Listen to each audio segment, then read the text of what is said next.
Bum, bum, bum, bum. Hello, everybody, and welcome to another episode of MIA. I'm your host. I'm Nikki Says You Only Live Once, and we are celebrating Black History Month.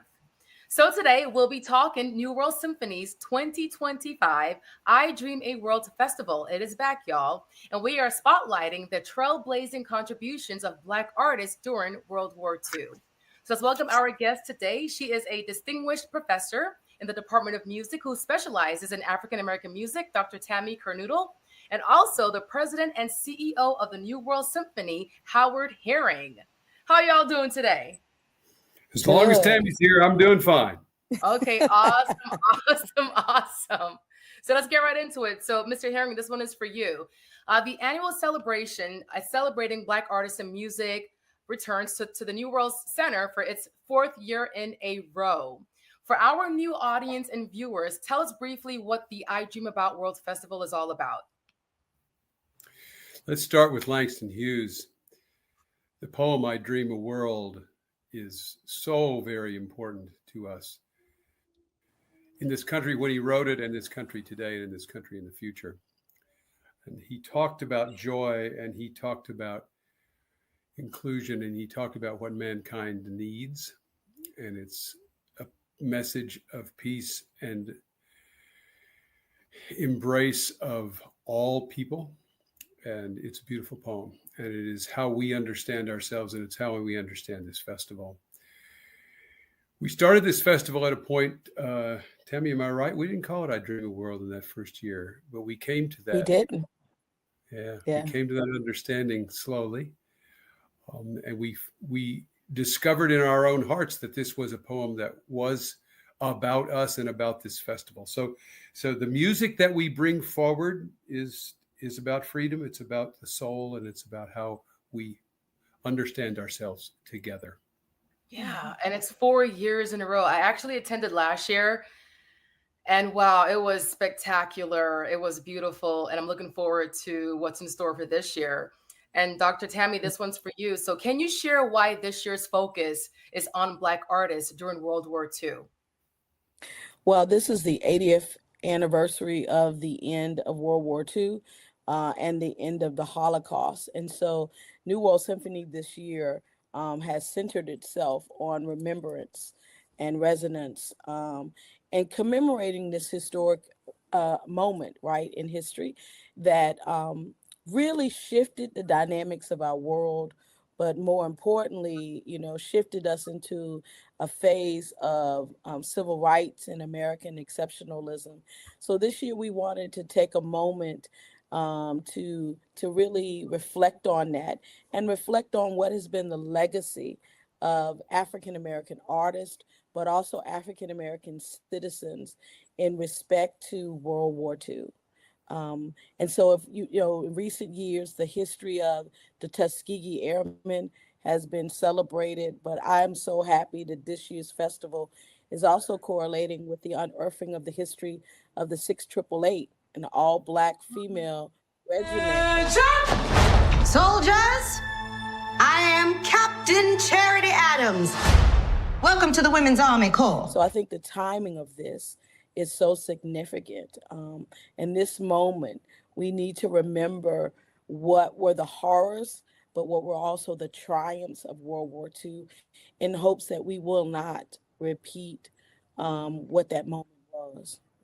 Yeah, that you brought up a great highlight. I did see that movie, The 6888, and if it wasn't for that film, I would have had no idea, along with other audiences as well. So that's phenomenal that you're able to tie in the festival with that historical moment. So why the theme transitions and trailblazers? Because this is what we're marking. We're marking a period of transition. The beginning and the ending of World War II also marks, in many cases, the shifting of the Harlem Renaissance, particularly in Harlem. Chicago is gearing up, but there is a transition that is taking place musically, artistically, and in the consciousness of Black America. And so, when we look at this period, it also correlates with the emergence of the Double V campaign.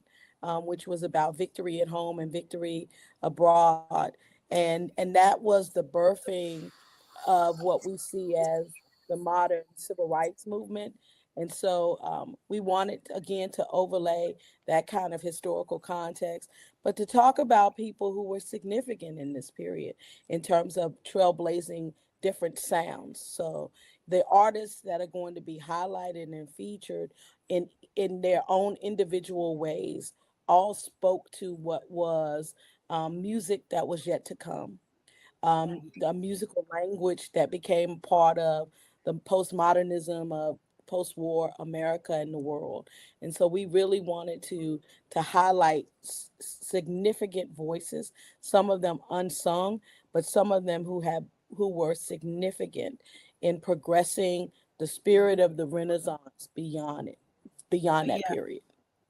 And I do have another question after Mr. Herring. So, Mr. Herring, what can audiences expect from this year's festival in terms of performances, programming, and special collaborations? First of all, the energy that comes off the stage of the New World Symphony is significant. These young players come to us, all of them with at least an undergraduate, the majority with a master's degree, headed for their professional lives, but they get up every morning to follow their aspirations, follow their curiosity, and the result is lively performances, energetic performances, irresistible performances. So audiences can expect that. They also are going to be playing, many of them are going to be playing this repertoire for the first time, this music for the very first time. And that gets them going. It causes them to be even more curious and ready to translate the music, bring it forward in a way that everyone can understand it and learn from it and internalize it. All of that, of course, is what we as musicians want each time we go out to play. Thing that audiences can expect. They also can expect to broaden their understanding of expression. The composers that are represented on this year's festival, Hazel Scott, and then everyone on the orchestra program, William Grant Still and Julia Perry and William Dawson. These are composers who are just now coming into the classical music expectation of the audience.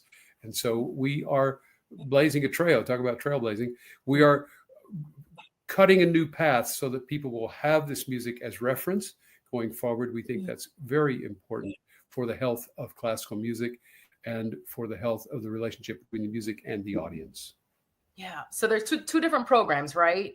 There's the Hazel Scott, the Cabernet Hazel Scott, and the other one is the orchestral concert on Saturday and Sunday, which is really going to focus on, as Howard said, some orchestral voices that might be known by some, but not known to all. And you're going to hear some repertory that speaks to that time, but is now resurfacing.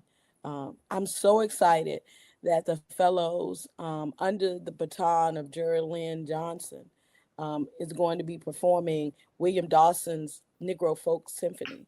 It is the third symphonic work from the Harlem Renaissance that scholars and musicians look at as part of, this triptych of Black symphonic music. William Grant Still's Afro-American Symphony, Florence Price's Symphony Number 1, and now we're doing Negro Folks Symphony. This is a more obscure work.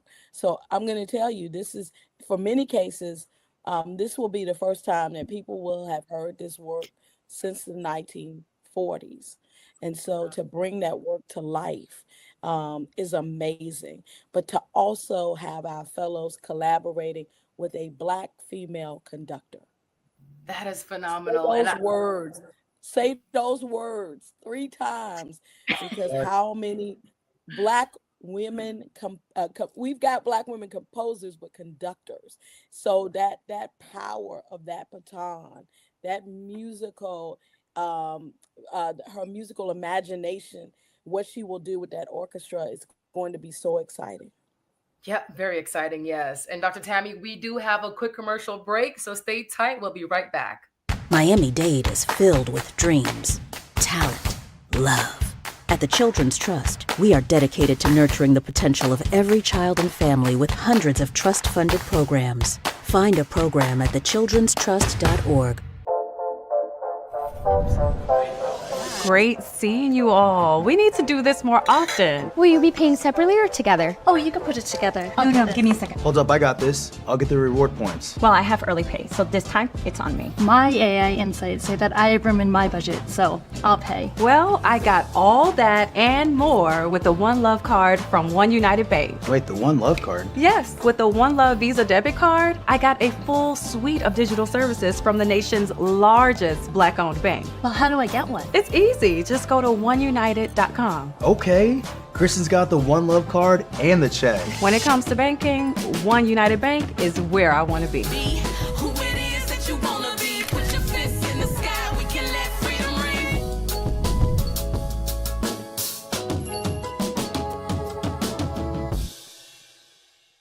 February 20th to the 23rd, join us at the Food Network South Beach Wine and Food Festival. This is a world-class food and wine festival. I don't think there's anything like this. Proceeds benefit FIU. Eat, drink, and educate. Get your tickets now at SoBWFF.org. I grew up down here in South Florida, so for me, it's a little bit more personal. For the Mesman & Dover Law Firm, it's about community. For us, South Florida's our home. You all are our people. Our family. Our future. The difference we'll make for you, your loved ones, your kids, matters, because to us, it's personal. If you need us, call us 24/7 at 866-954-MORE. That's 866-954-6673. The Mesman & Dover Law Firm, youraccidentattorneys.com. Miami-Dade is filled with dreams, talent, love. At the Children's Trust, we are dedicated to nurturing the potential of every child and family with hundreds of trust-funded programs. Find a program at thechildrenstrust.org.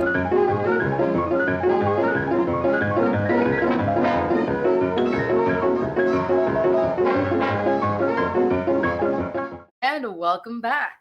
So we were talking about Hazel Scott, and I briefly read a description, and it took her prime was the 1950s. But what really stuck out to me was she's from Trinidad. Her background is Trinidadian. Is that her background? Yes. That is phenomenal. Yes. And she's Caribbean, and she was the first, I guess, Caribbean to have her own TV show. Is that correct as well? Oh. First Black woman. The first Black woman. And Black Caribbean woman, yes, to have her own TV show and to have a unprecedented film contract in Hollywood. Yeah. Hazel Scott's story is a story that everyone should know. And we're so happy to feature her this year because she has been so unsung, so unrecognized, so passed over in so many different respects. And so people will come and hear the story of a woman who, yes, is Afro-Caribbean, and it was a child prodigy who graced not only the stages of nightclubs, but also concert halls. It's a woman who moved fluidly between jazz and classical music and went on to be a star in Hollywood, but had her ascendance as a Hollywood star cut short because of her activism. Because this is a woman who never starred as a maid or domestic. She only starred as herself on screen. And she advocated with studios and fought with studios and directors for better portrayals of Black people, and that kind of undermined her film career.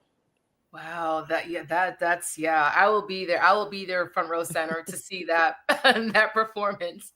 So, Mr. Herring, what message would you like to share with those who may not be familiar with the history of Black artists during World War II? So if you look at what was going on musically in and around World War II, one of my first thoughts is always the Copland Third Symphony.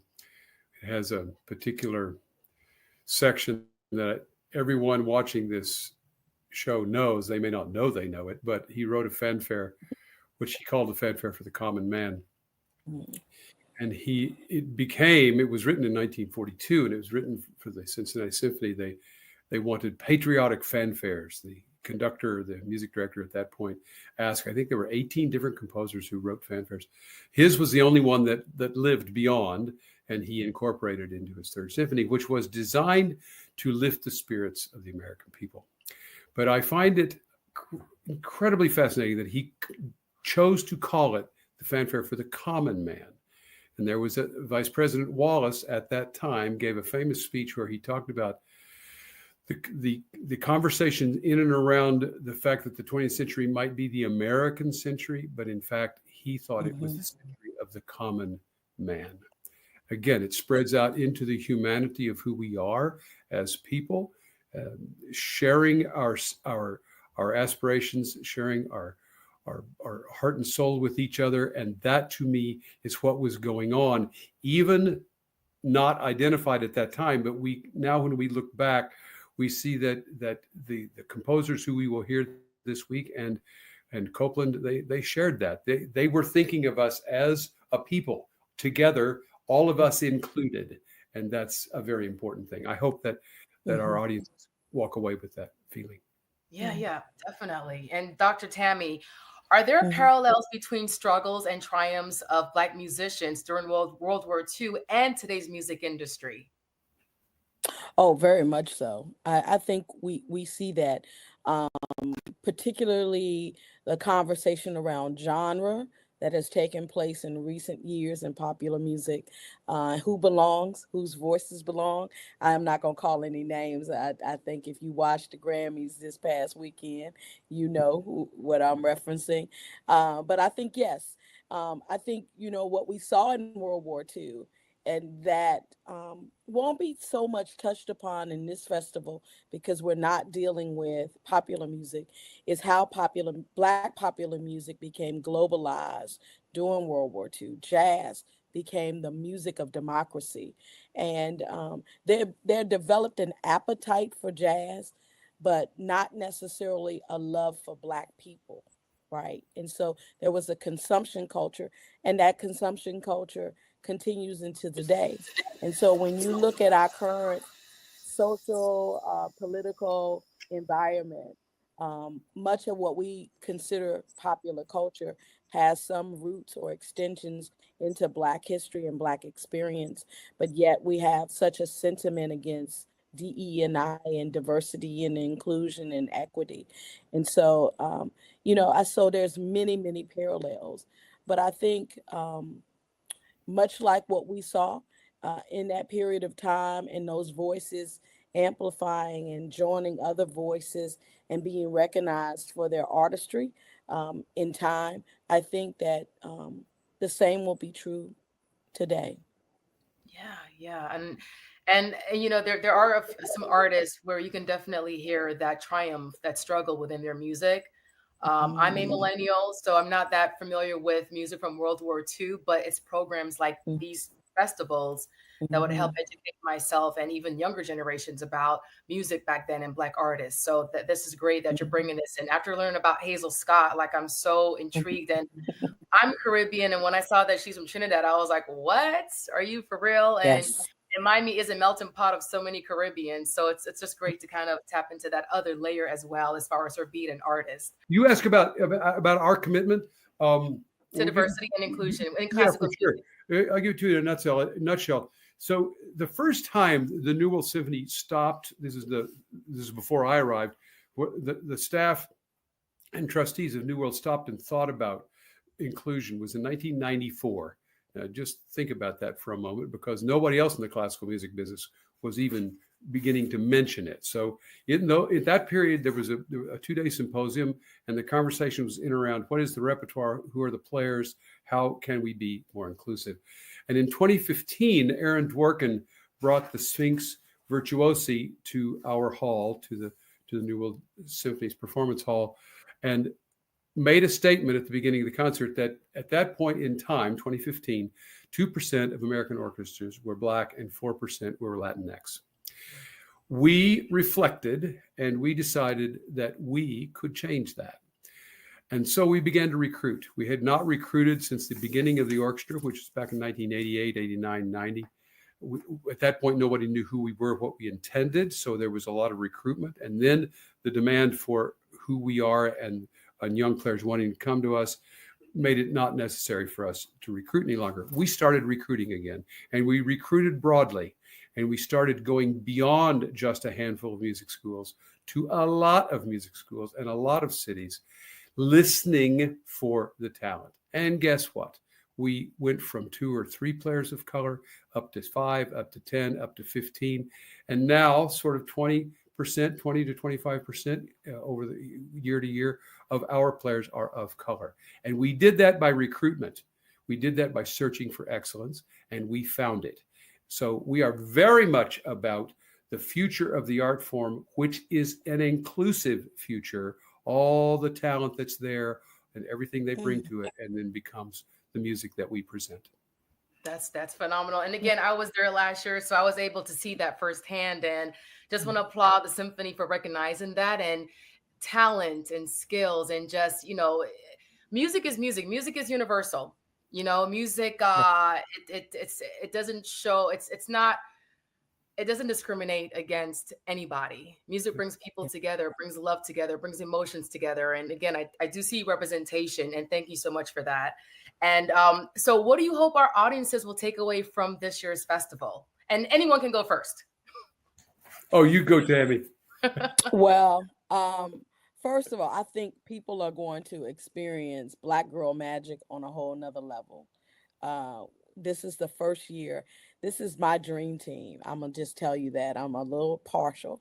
Not to say that in the past years we haven't had great artists and conductors, but to have Geraldine as conductor, Michelle Kahn, who is, as of Sunday, a Grammy-winning concert pianist, and to have Brianna Hunter doing, she's going to perform Julia Perry, who is a unsung Black female composer whose music really pushes us into the late 20th century, 21st century. She's going to be doing her Stabat Mater, which really is, about the crucifixion of Christ through the viewpoint of his mother. But I think it's also poignant in this time of Black Lives Matter, how people will hear that song. And so to have those Black women artists collaborating with our fellows, I think is going to be an extraordinary experience.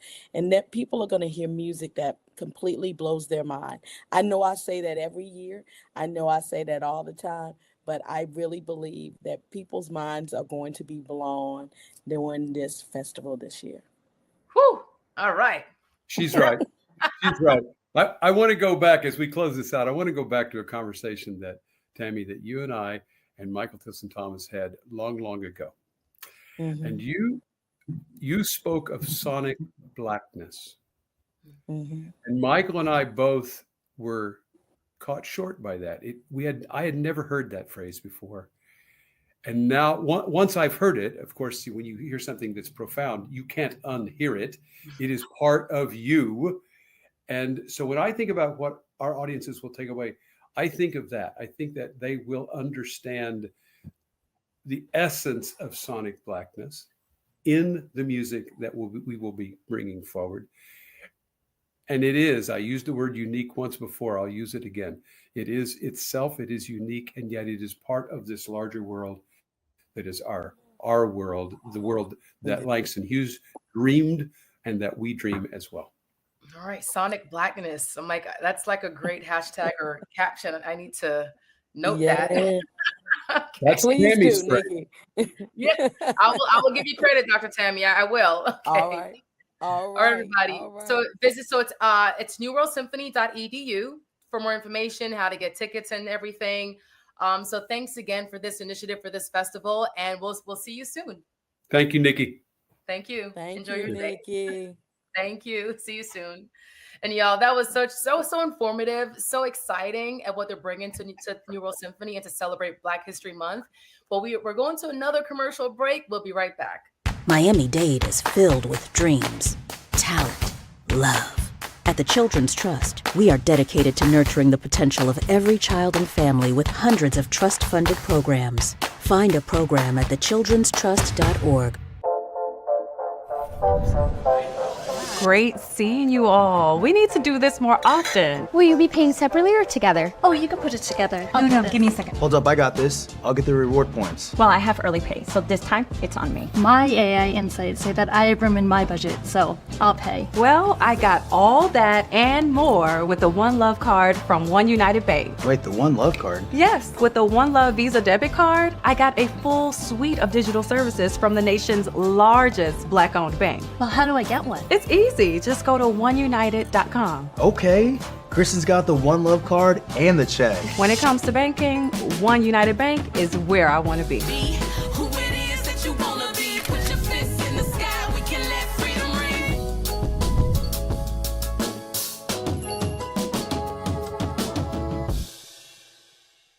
February 20th to the 23rd, join us at the Food Network South Beach Wine and Food Festival. This is a world-class food and wine festival. I don't think there's anything like this. Proceeds benefit FIU. Eat, drink, and educate. Get your tickets now at SoBWFF.org.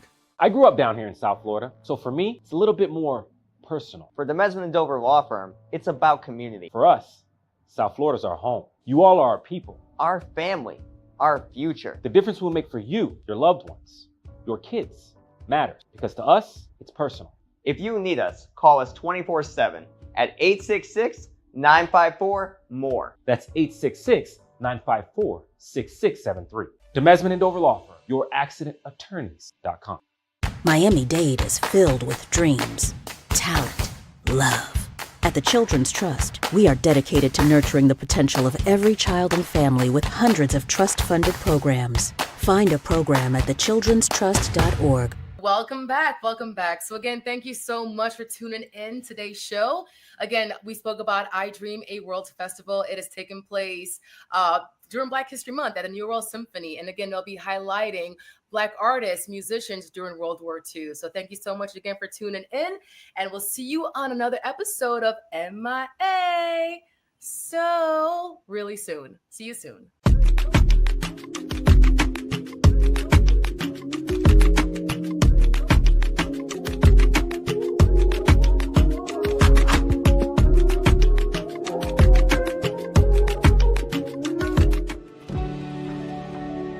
MIA Media Group. We are the largest distributors of Black content in the state of Florida.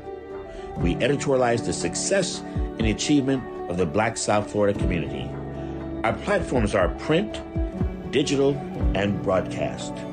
We are Black excellence. At DRT Behavioral Services, we provide culturally sensitive mental health evaluations with thorough treatment plans, incorporating alternative forms of wellness, not just Western traditional medicine. Besides medication management and psychotherapy, we provide education to people in the areas of minority mental health with classes on your diet's impact on mood and sleep hygiene for better rest. We also offer weight loss therapy, massages, and facials. Visit brainlovehelp.com